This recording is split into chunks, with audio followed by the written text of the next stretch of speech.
What's up, my fellow Toonologists? Before we get into anything, as always, I want to thank you guys for clicking on this video and giving me some of your time. It's genuinely appreciated. But you read that title, you know what we finna talk about. We are finna talk about Jetix, one of the greatest things to ever bless our childhoods in the 2000s. I don't know why it's so slept on, why it's not talked about, but we finna get into it. Let's talk about Jetix.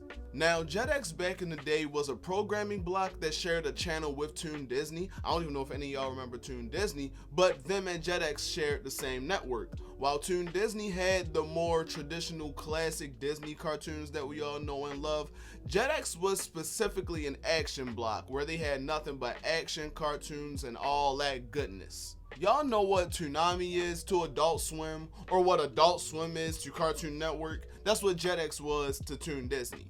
And check this out, I'm reading on my phone right now.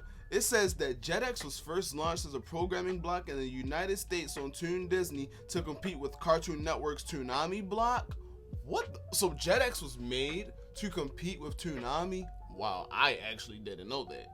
But despite how successful Jetix was and how amazing it was, Disney decided to discontinue it to focus on Disney XD. I swear, I remember seeing the promo for Disney XD and I was so mad because there's something in the back of my brain that is always telling me the way they promoted Disney XD, they were like, we're combining Toon Disney and Jetix into one, giving you guys Disney XD.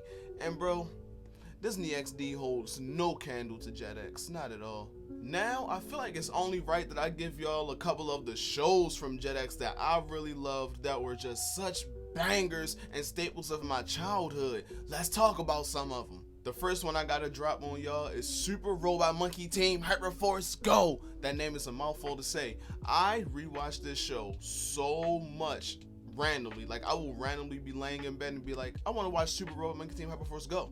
The show follows Chiro and his 5 robot monkeys, Otto, Antari, Nova, Sparks, and Gibson, while they fight the Skeleton King and save the world, the universe, galaxy, whatever. I don't remember all the acute details. All I know is this show was so damn good. I had all the toys. No, I'm lying. I didn't have all the monkeys. The only one I didn't have was Sparks. I didn't have Sparks, but I had everyone else. And the theme song for Super Robot Monkey Team Hyperforce Go also goes crazy. That's one thing about Jetix, bro. They always snap with the theme songs. Super Robot Monkey Team Hyperforce Go! Fighting any evil, they are Shagaton's hope. Super Robot Monkey Team Hyperforce Go! Defeating any foe. Do y'all remember that show? Let me know. Next cartoon I gotta drop on y'all head tops, Yin Yang Yo! Yin Yang Yo! Yin Yang Yo! Bro, Yin Yang Yo was one of them ones. I swear, bruh, listen, it was so tough. Yin Yang Yo follow Yin and Yang and their master Yo while they fight evil. It was a Dr. Cockroach, Professor Cockroach. It was a roach, I know that. I remember they had the whole premise of like might and magic. Yin was magic, so she handled all the aura and the mystics and all of that, while Yang was solely might. He wanted to fight, he knew how to use the weapons. That was really dope. I don't remember too many episodes from this show, but I do remember there was one where I think Yin had like a boyfriend that Yang didn't like or something like that. I could be wrong. I'm gonna look into it and try to input pictures and stuff like that if something pops up. But yeah, Yin Yang Yo was a really good show. It needs more recognition. Bruh, this is one cartoon I swear I hate that people don't talk about, because y'all will watch Winx Club all day, but y'all will never respect W.I.T.C.H. Give W.I.T.C.H. its respect, because W.I.T.C.H. is honestly, in my humble opinion, better than Winx Club. It sort of has the same premise, but essentially, I like W.I.T.C.H. more. I'm trying to remember the girls' names from this show. Hold on. It's Will, Irma, Tyranny, Halen, and Cornelia. I believe that was their names, and they were some cool ass girls, bruh. I rocked with them. I don't care if it was like a girl's cartoon or something like that. It was dope. And I'm gonna be honest with y'all, this is a show that I also randomly watch on YouTube. You can find every episode, I believe, and I rewatch it so much, but I still can't tell you too much of anything that happens from an episode. I'm gonna be honest. I just know as a kid, I was locked in religiously. And then that theme song of this show went so stupid, McNupid. Is a place where darkness reigns. We've got the power to fight back. We save the day, united by this one. We can become I also remember having a little crush on Halen. I always called dibs on her, don't care, that was my baby, I was all about her. Another show that I really loved from Jetix was Get Ed. Get Ed was a show that followed like this group of like young teens that delivered packages, but they delivered packages in the most sci-fi, radical, extreme sports way ever that made me want to work for UPS. I was about to go to my postal office and be like, let me get a job, let me get a skateboard, and I'm gonna deliver these packages. Get Ed also had a computer game that I remember playing a lot that I really enjoyed. Don't remember how it went, but I liked it. I know some of y'all probably watching this like, dang, he remember these shows, but nothing about it. Yeah, my memory's a little wanky. Ooh, y'all don't know nothing about Puka.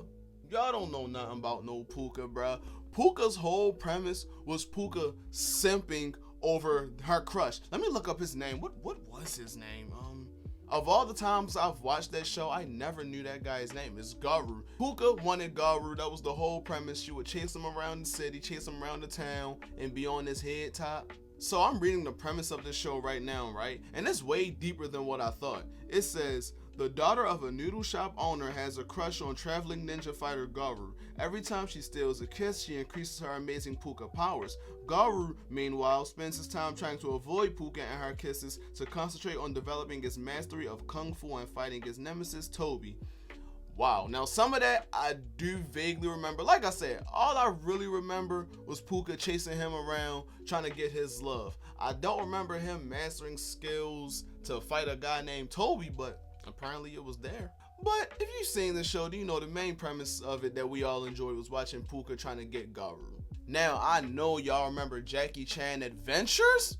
Jackie Chan Adventures was one of them ones. Jackie Chan snapped watching him and his niece Jade go on adventures to find those stone emblem coin things. Hold on, I'm ready to figure out what that's called, bro. I can't disrespect Jackie Chan Adventures like that, bro. What is those stones called? Okay, so they're called the talismans, and the talismans were really cool artifacts in the show. And I remember if you held it, it would give you like powers of some sort, and that shit used to go crazy. But the main thing I was locked into Jetix for, if you know me, you know I'm a Power Rangers fanboy, and Jetix had Power Rangers, yeah. More specifically, the Disney era of Power Rangers came on Jetix. All eras of Power Rangers came on Jetix, all seasons. But since Jetix was owned by Disney, we mainly got Ninja Storm, Dino Thunder, SPD, Operation Overdrive, RPM, Jungle Fury, Mystic Force, you know, the Disney era Rangers. That always kept me coming back, bruh. I loved me some Rangers. I loved me some Jetix because the other shows were really good. But them Rangers, kept me coming. I can't believe that Disney had a channel or programming block, whatever you want to call it, that was so good, such a banger like Jetix, and they got rid of that for Disney XD. Disney XD is ass. I don't care. There's only a handful of shows from Disney XD I like, and that's Zeke and Luther, Lab Rats is the best one, and Kicking It is second to best. That's it. I don't care for any of the cartoons that started over there. I don't care for most of the live action shows over there. Jetix had all the bangers you could ever want, and they got rid of it. Every time I bring up Jetix to someone, they usually always have this blast of nostalgia like, oh, I remember Jetix. It was so good. That was so good. This show, that show. And I'm like, bruh, everyone remembers Jetix. You just gotta bring it up to them. Jetix is one of those things where it's like, it doesn't sit on your mind. You won't bring it up randomly in a conversation unless you're someone like me. But if someone comes up to you showing you the logo of Jetix and a couple of the shows, that flash of nostalgia is going to hit and you're going to instantly remember what it was about. Now, while Jetix wasn't a big main player when it came to Disney, I ain't gonna lie, it was better than Disney Channel itself. It was better than Toon Disney. If I had to pick, get rid of Disney Channel, get rid of Toon Disney, don't even think about Disney XD, keep Jetix. All them shows from Jetix was bangers. There was not one show from Jetix where I watched and I thought it was ass, I'm gonna be honest. Whenever we talk about 4Kids or Kids WB, even Nicktoons Network, whatever else, Toonami, because it was made to compete with Toonami, I ain't forget, we gotta bring up Jetix in these convos. Man, I want y'all to drop in the comments your favorite cartoon from Jetix, your most fondest memory with Jetix. Do you even remember it? Do you not remember it? Is it a faint memory? Just talk about Jetix. But yeah, I just wanted to get on here and rant like I usually do. I don't know if this was a good video for y'all. I just turn on my camera and start yapping. I don't have a script. I don't have any notes to hit, none of that. I just be talking to talk. But before I get out of here, please don't forget to like, comment, and subscribe. Share this to your friends because all of those really helps the channel, gets me thrown into the algorithm. I appreciate it. Don't forget to follow me on TikTok if we still have it at Finding Miko. Follow me on Instagram at finding.miko. And I will see you guys, my fellow Toonologists, in the next video.